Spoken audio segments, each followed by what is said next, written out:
Today we'll discuss a very interesting and important tool, the micrometer. If you're in the engineering or manufacturing field, you should know how to use it. So, let's first discuss what a micrometer is.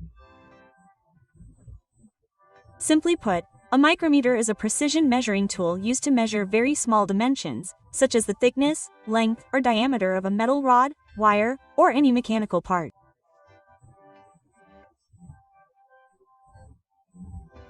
There are generally three types of micrometers.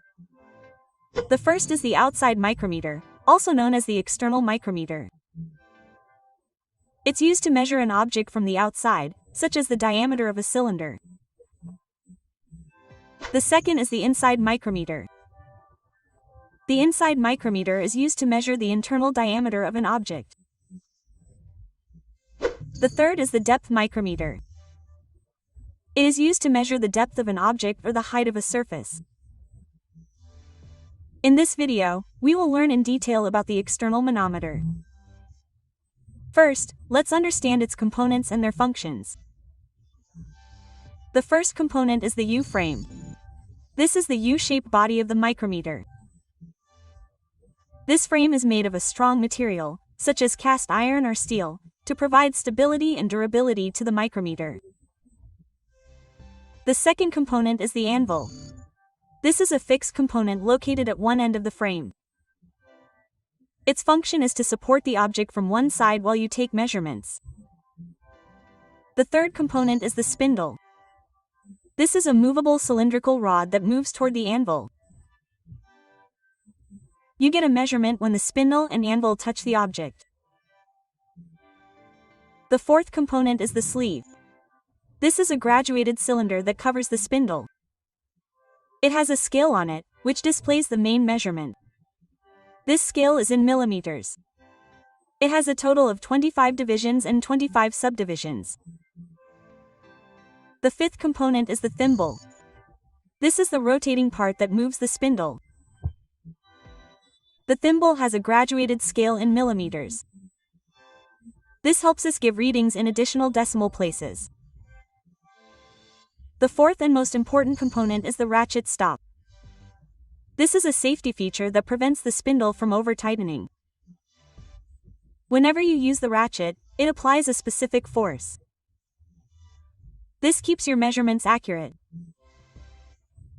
Finally, there is the lock nut, which locks the spindle so that you don't experience any disturbance while taking measurements. Now, the most important question: how to use a micrometer. Let's understand it step by step. First, you need to ensure that both the micrometer and the object you're measuring are clean and free of dust. This will ensure accurate measurements. It's important to set the micrometer to 0. Rotate the thimble to ensure it's set to 0. If not, you'll need to adjust the zero error. Now, place the object between the micrometer's anvil and spindle. Slowly rotate the thimble until the object is tightly fixed. One thing to be careful about here is not to apply too much force, as this could damage the object. Use the ratchet stop to adjust the spindle to its final position. This will ensure constant pressure and accurate measurements.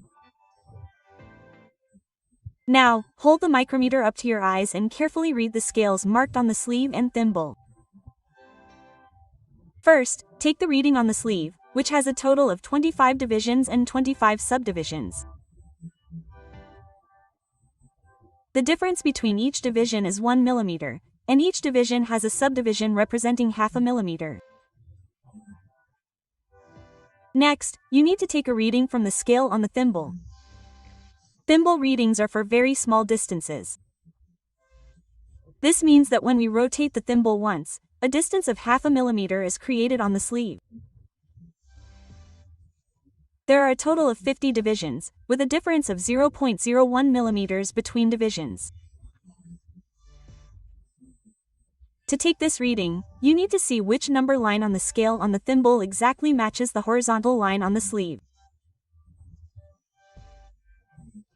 Multiply that number by 0.01 millimeters to get the thimble reading. Add the readings from the sleeve and the thimble to get the final measurement. For example, if the sleeve shows 8 divisions, and if you look carefully, you'll see a subdivision next to it, your sleeve scale reading will be 8.5 millimeters. And if you look closely, the thimble is slightly ahead of the subdivision. We determine how far it extends by looking at the scale reading on the thimble. Now, look for the line on the thimble that exactly matches the horizontal line on the sleeve. That line is 25.